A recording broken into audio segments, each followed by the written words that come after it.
ಕಲಬುರಗಿಯಲ್ಲಿ ಕಳೆದ ವರ್ಷದಿಂದ ಒಂದು ಭಿನ್ನವಾದಂಥ ರೀತಿಯಲ್ಲಿ ಬಸವ ಜಯಂತಿ ಉತ್ಸವನ ಮಾಡ್ತಾಯಿದ್ದೀವಿ. ಇದೊಂದು ಹೊಸ ಪರಂಪರೆ ಪ್ರಾರಂಭ ಮಾಡಿದ್ದೀವಿ. ಮೊದಲು ಬಸವ ಜಯಂತಿ ಆಗ್ತಿತ್ತು, ಆ, ಬೇರೆ ಬೇರೆಯವರು ಬೇರೆ ಬೇರೆ ಥರ ಮಾಡ್ತಿದ್ರು. ಅದನ್ನೆಲ್ಲರನ್ನು ಒಗ್ಗೂಡಿಸಿ ನಾವು ಒಂದೇ ವೇದಿಕೆ ಮೇಲೆ ತಂದು ಒಂದೇ ಮೆರವಣಿಗೆಯಲ್ಲಿ ಎಲ್ಲರನ್ನು ಕೂಡಿಸುವಂಥ ಕೆಲಸ ಮಾಡ್ತಾಯಿದ್ದೀವಿ. ಇದು ಬಸವಣ್ಣನ ಮೆರವಣಿಗೆಗಿಂತ ಬಸವಣ್ಣನ ವಿಚಾರದ ಮೆರವಣಿಗೆ ಅಂತ ಭಾವಿಸ್ತೀನಿ. ಬಸವಣ್ಣನ ವಿಚಾರ ಇತ್ತೀಚೆಗೆ ಪ್ರಚಲಿತವಾಗಿದೆ, ಆದರೆ ಸಾಮಾನ್ಯ ಜನತೆಗೆ ಇನ್ನೂ ಮುಟ್ಟಿಲ್ಲ.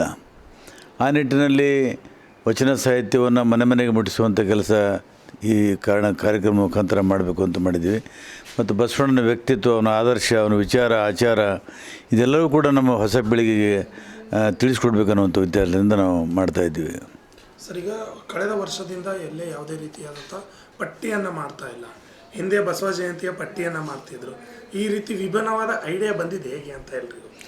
ಇದು ದುರುಪಯೋಗ ಆಗ್ತಂತ ಎಲ್ರಿಗೂ ಗೊತ್ತಿದೆ. ಹಾಗಾಗಿ ನಾವು ಯಾರೂ ಕೂಡ ಈ ಚಂದ ಪಟ್ಟಿ ಎತ್ತೋದು ಬೇಡ, ನಾವೇ ಸ್ವಂತ ಎಲ್ಲರೂ ಕೈಲಿ ಹಾಕೊಂಡು ಮಾಡ್ಕೊಂಡು ಅಂತ ಮಾಡಿದ್ದೀವಿ. ಕಳೆದ ವರ್ಷ ಭಾಳ ಯಶಸ್ವಿಯಾಗಿದೆ, ಈ ವರ್ಷ ಕೂಡ ಆ ಥರ ವ್ಯವಸ್ಥೆ ಮಾಡ್ಕೊಂಡಿದ್ದೇವೆ. ಸರ್, ಈಗ ವಿವಿಧ ಕಡೆ ಪ್ರವಾಸವನ್ನು ಮಾಡಿದ್ದೀರಿ ತಾವು. ಕಾಳಿಗೆ ಆಯಿತು, ಕಮಲಾಪುರ, ಆಳಂದು ಪೂರ್ವಭಾವಿ ಸಭೆ ಮಾಡಿದ್ದಾರೆ. ಅಲ್ಲಿನ ಜನರು ಮತ್ತು ಬಸವ ಯಾವ ರೀತಿ ಪ್ರತಿಕ್ರಿಯೆಯನ್ನು ನೀಡಿದರು? ನೋಡಿ, ಬಸವಣ್ಣ ಇವತ್ತು ಜನರಿಗೆ ಮುಟ್ಟಿದ್ದಾನೆ. ಅವನಿಗೆ ಯಾರೂ ಬೇಕಾಗಿಲ್ಲ.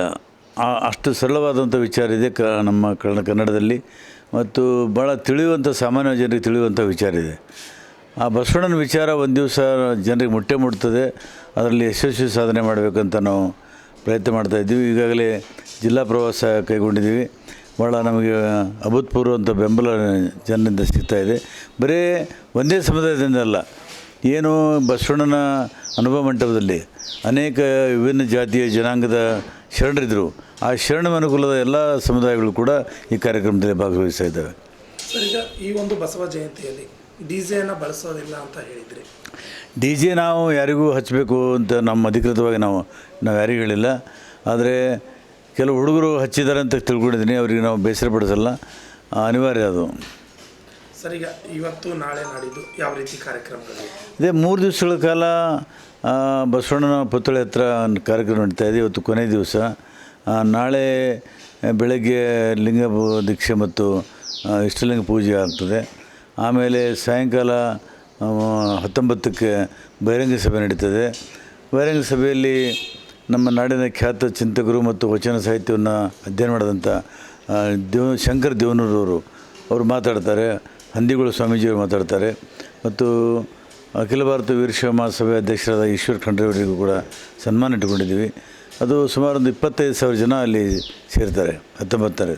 ಆಮೇಲೆ 25ನೇ ತಾರೀಕಿನ ದಿವಸ ಬೆಳಗ್ಗೆ ಸರ್ಕಾರಿ ಕಾರ್ಯಕ್ರಮ ಆಗ್ತದೆ, ಅದರಲ್ಲಿ ನಾವೆಲ್ಲ ಭಾಗವಹಿಸ್ತೀವಿ. 20ನೇ ತಾರೀಕಿಗೆ ರಾತ್ರಿ ಸಾಯಂಕಾಲ 6 ಗಂಟೆಗೆ ನಗರೇಶ್ವರ ಶಾಲೆಯಿಂದ ಬೃಹತ್ ಮೆರವಣಿಗೆ ಹೊರಟು ಜಗತ್ ಸರ್ಕಲ್ವರೆಗೆ ಬರ್ತದೆ. ಶಾಂತಿಯುತವಾಗಿ ನಡಿಬೇಕು, ಅದು ಯಾರಿಗೂ ತೊಂದರೆ ಮಾಡಬಾರ್ದು ಮತ್ತು ಯಾರಿಗೂ ಅಡ್ಡಿಪಡಿಸಬಾರ್ದು ಅನ್ನೋಂಥ ಮಾತನ್ನು ಹೇಳಿದ್ವಿ. ಎಲ್ಲರೂ ಅದನ್ನು ಪಾಲಿಸ್ತಾರೆ.